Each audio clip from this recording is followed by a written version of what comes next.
What up? And welcome. I'm going to be ranking ICP's Jokers Cards album in this video. I saw a video by Violent Ed, and then DC Fago guy responded to that, so I'm going to respond to both of those videos myself.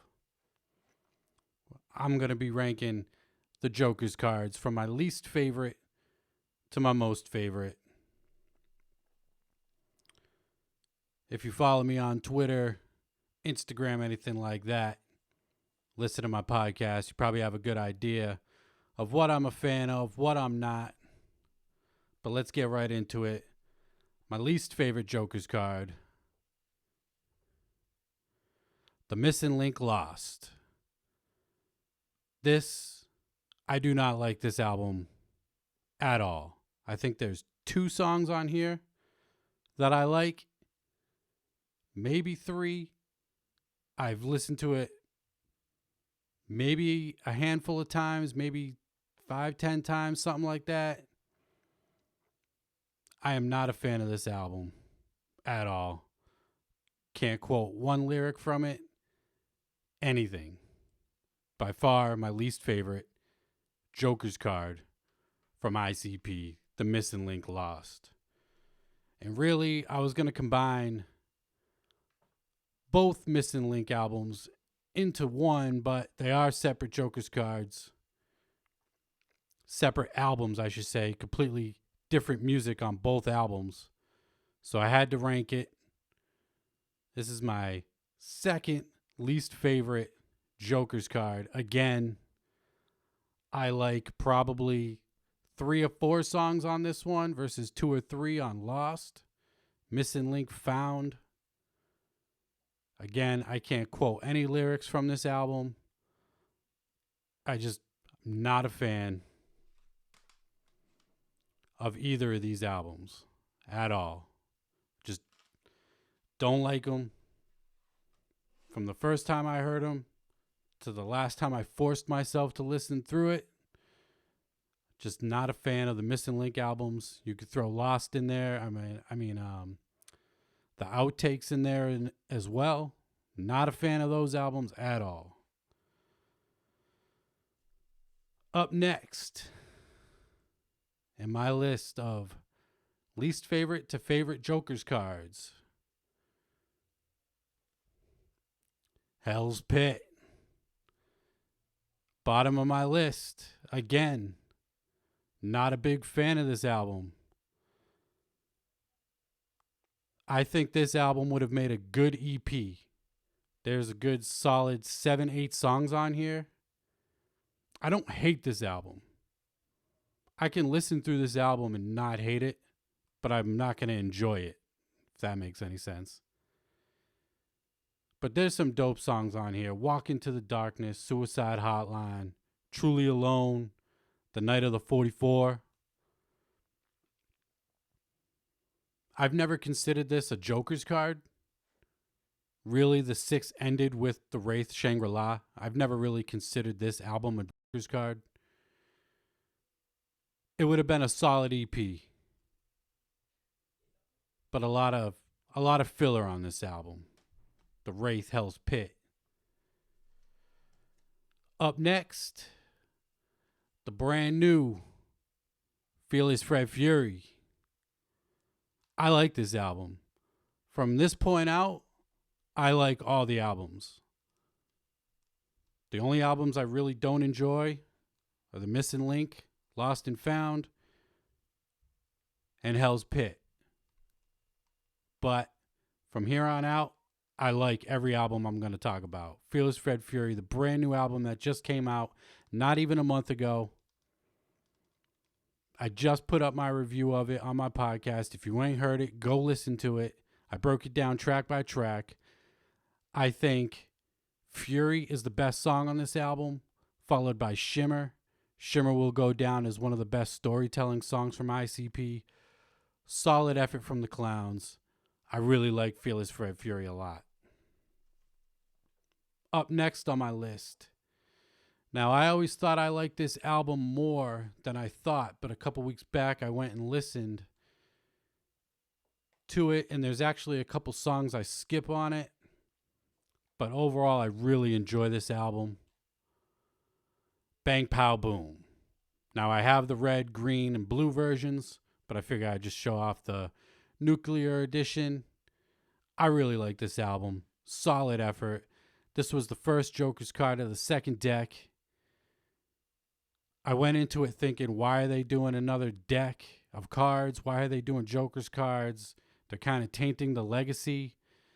But they reunited with Mike E. Clark on Tempest, and then this was their second effort after reuniting with Mike.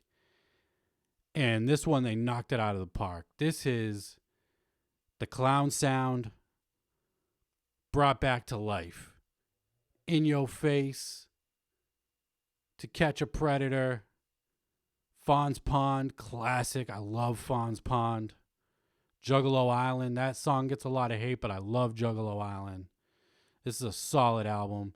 And this is the first time where they really didn't end the album with like a sad closing song. Bang, Pow, Boom. That song was awesome live when they ended the show. Up next, the Wraithshangrila. Really solid album. This album, the first album without Mike E. Clark, and they had to wrap it up on the 6th without Mike E. Clark. That was a huge feat for them. To do that, that took balls. That took a lot of courage. And they brought in Mike P to do all the production, and Mike P killed it. This album is solid as hell. There's like one song, Hell's Forecast. I never really got into it, but if it comes on, I might not skip it every time. The Wraithshangrila, one hell of a way to end the first deck of the Joker's cards. And they're still not sorry if they tricked you. Solid album. I love the Wraithshangrila. Now this album right here, The Mighty Death Pop. I always thought I liked Bang Pow Boom better than The Mighty Death Pop. But about a week or two ago, like I said, I went back, I re-listened to these albums. There's not one song I skip on The Mighty Death Pop. This is a solid, solid album. Second Joker's card of the second deck, again produced by Mike E. Clark. Only guest features on here are Tech Nine and Hobson. I think Bang Pow Boom has stronger songs than The Mighty Death Pop, but there's a few songs I skip on that album, whereas on this, I don't.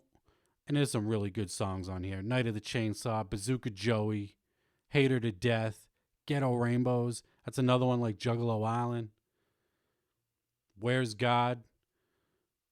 I really like Mighty Death Pop, the second card of the second deck. Really solid album. And from here on out,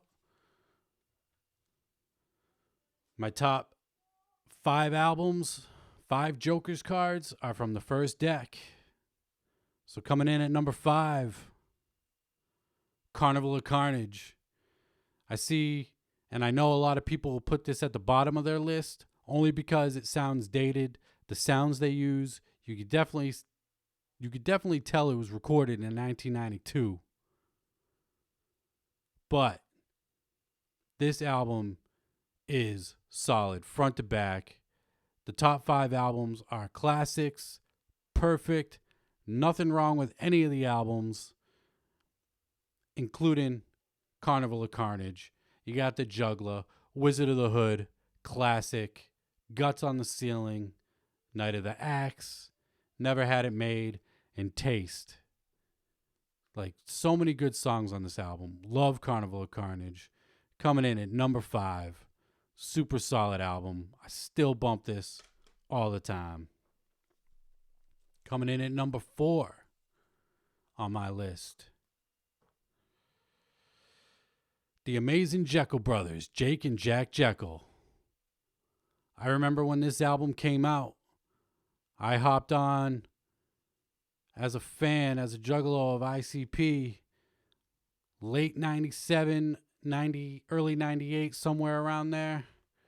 So I was around, and I was there for the hype, for the release of this album. I went to the store with a buddy of mine at the time in middle school, and he actually painted his face just to go cop this album. And he's like, "You gonna paint your face?" And I was like, "Nah, I'm not painting my face to go buy a CD." But this album right here, Amazing Jekyll Brothers, Angry. You got I Want My Shit, Bitches featuring Old Dirty Bastard, Terrible, Everybody Rise, Play With Me, one of my favorite songs, easily one of the best storytelling songs by Violent J. Fuck the World, Mad Professor, Assassins, Nothing's Left, Echo Side, like super solid albums right here. Coming in at number 4, the 5th card of the first deck, The Amazing Jekyll Brothers. Love those albums. Love that album. 2 faces, 1 album. Coming in at number 3, we just celebrated the 25th anniversary of the Ringmaster. These top 3, really, at any given time, could be my favorite. This album, again, like I said, the top 5, perfect front to back. You got the gold foil on this one. Super dope. So many good songs. Murder Go Round, Mr. Johnson's Head, Southwest Song. That's my jam. Get Off Me, Dog. Wagon. House of Mirrors. This is where they really started to embrace the dark carnival and that carnival sound. This is where they started to really come into themselves on this album. Violent J and Shaggy, the Ringmaster. I love this album. Forks up, forks down, forks sideways. And then he grabbed my finger and he said, "Crime pays." Coming in at number 2. This one could easily be anybody's favorite. And I ain't mad at it if it is your favorite. The Riddle Box. Classic. They started coming into themselves with Ringmaster, but with Riddle Box. This is the album where they fully embrace the dark carnival, the carnival sound, and everything that has to do with it. The Show Must Go On, the Chicken Hunting remix, which is still played at shows today. You hear that guitar, you hear that first note, you know instantly, mosh pits breaking out. 3 Rings, Headless Boogie, Old Evil Eye, 12, Killing Fields, I'm Coming Home. Solid, classic, front to back. Do not skip one song on this album. Love it. Riddle Box.